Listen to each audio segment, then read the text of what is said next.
देखो क्या पढ़ने जा रहे हैं, त्रिकोणमिति है ना।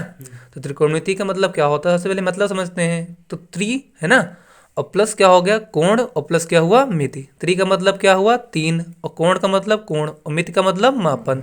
इट मीन्स त्रिभुज के तीनों कोणों का मापन हम जिसमें पढ़ते हैं उसे कहते हैं त्रिकोणमिति। ठीक है, अब त्रिकोणमिति में सबसे पहले हमको मालूम है त्रिभुज, तो समकोण त्रिभुज ज़्यादा इंपॉर्टेंट है इसमें। समकोण त्रिभुज, तो समकोण त्रिभुज ने पढ़ा होगा कि समकोण त्रिभुज में जो ऊपर होगा लंबा लंबा ना, लंब हो जाएगा, लंब को लिखते हैं एल से है ना। जो नीचे होगा आधार हो जाएगा, और जो तिरछा होगा वो क्या हो जाएगा, कर्ण हो जाएगा।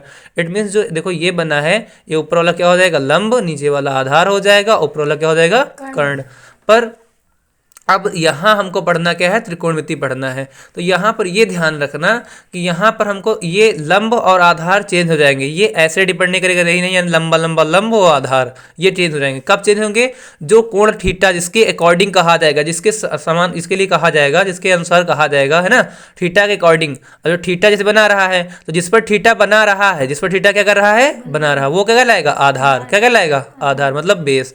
और थीटा के सामने वाला, थीटा के सामने वाला वो क्या कहलाएगा लंब। क्या कहलाएगा लंब। जिस पर थीटा बना रहा है आधार कहलाएगा, और थीटा के सामने वाला क्या कहलाएगा लंब कहलाएगा। कोई डाउट है इसमें, बोलो। नहीं, ये इसे बेस कहेंगे। इसे क्या कहेंगे, इसे कहेंगे बेस, इसे कहेंगे परपेंडिकुलर। क्या कहेंगे, हाँ इसे हाइपोटेन्यूज कहेंगे। ठीक है, हाँ तो हिंदी समझते हैं है ना, क्योंकि हिंदी मीडियम स्टूडेंट है, ज़्यादा इंग्लिश से मतलब नहीं रहता, वरना इंग्लिश मीडियम पढ़ाते हैं। हाँ इंग्लिश थोड़ा सा ठीक है।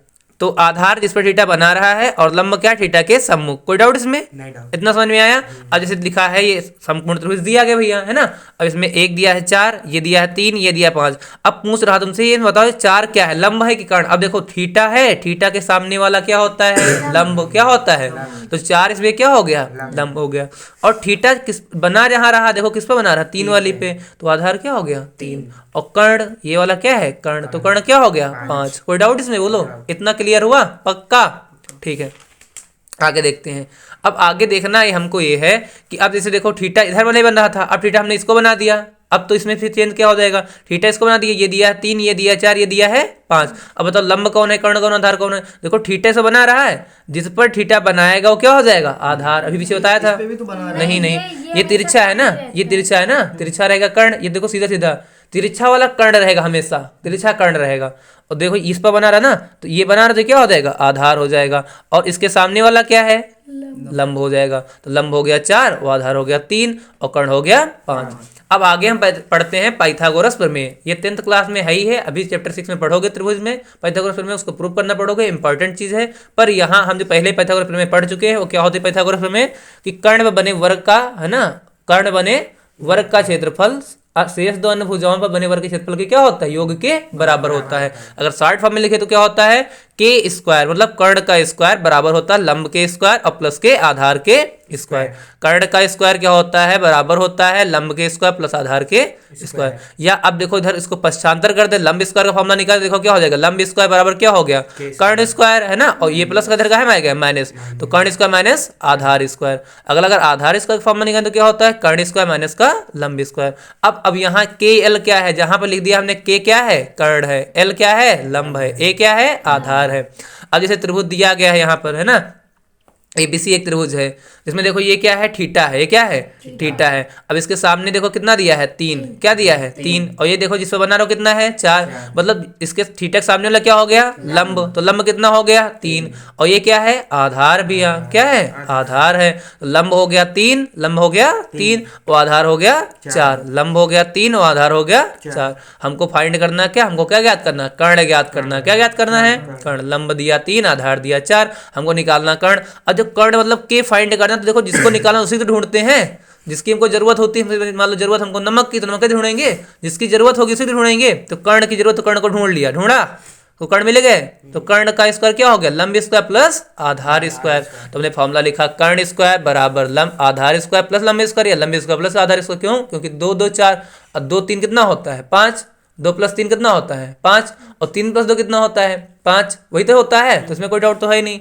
तो अगला क्या है, अब देखो कर्ण स्क्वायर हमको निकालना है बराबर आधार कितना था 4, तो 4 का स्क्वायर कितना हो गया 16। स्क्वायर का मतलब 2 बार संख्या गुणे में लिखना, 4 का स्क्वायर मतलब 4 गुणे 4, तो 4 चौक कितना हो गया 16। बस यही यहाँ पर है, ठीक है।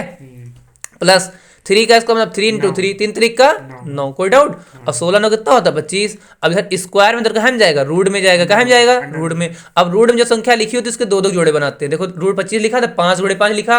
अब 2 बार जो लिखा होगा उसको 1 बार लिखेंगे। फिर से समझो, जैसे रूट के अंदर लिखा हो, मान लो लिखा हो 10 गुणे 10 लिखा हो, देखो 10 कितनी बार लिखा, 2 बार, 1 बार लिख लेंगे 10। समझ में आ रहा नहीं आ रहा। रूट के अंदर जैसे लिखा 2 गुणे 2 गुणे 3 गुणे 3, तो क्या 2 2 बार लिखा है, 1 बार लिखेंगे। 3 2 बार लिखा है, 1 बार लिखेंगे। 3 दूनी 6 हो जाएगा, कोई डाउट, ये रहेगा। कोई डाउट है इसमें, इतना समझ में आ गया। तो कर्ण यहाँ देखो 2 बार लिखा था, कितना बार लिख दिया, 1 बार, तो कर्ण कितना आ गया, 5 आ गया। समझ में आया। तो अगर हमको आधार दिया है 4 और लंब दिया है 3, पूछा गया था कर्ण, तो हमने इस तरह से निकाल लिया। समझ में आई बात नहीं आई, पक्का क्लियर हुआ इतना, ठीक है।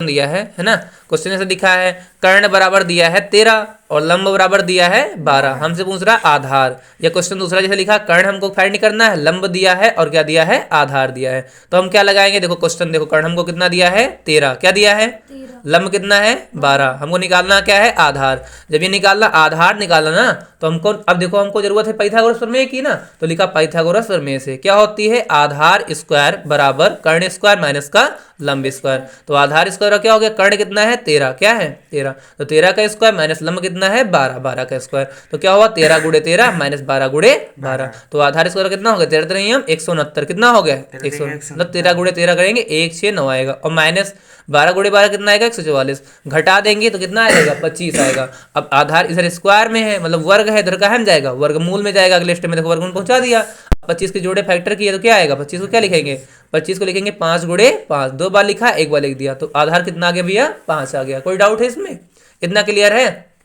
अगला नेक्स्ट क्वेश्चन क्या था, क्वेश्चन लिखा कर्ण हमको फाइंड करना है, लंब दिया 3 आधार दिया है 4, तो कर्ण स्क्वायर क्या होता है, लंब स्क्वायर प्लस का आधार स्क्वायर। तो कर्ण स्क्वायर बराबर क्या हो, लंब कितना है 3, 3 का स्क्वायर प्लस 4 का स्क्वायर, पीछे वाला सवाल वही है ना, फिर से समझ में आ गया, ठीक है। इतना डाउट तो है नहीं, पीछे का सवाल ही है।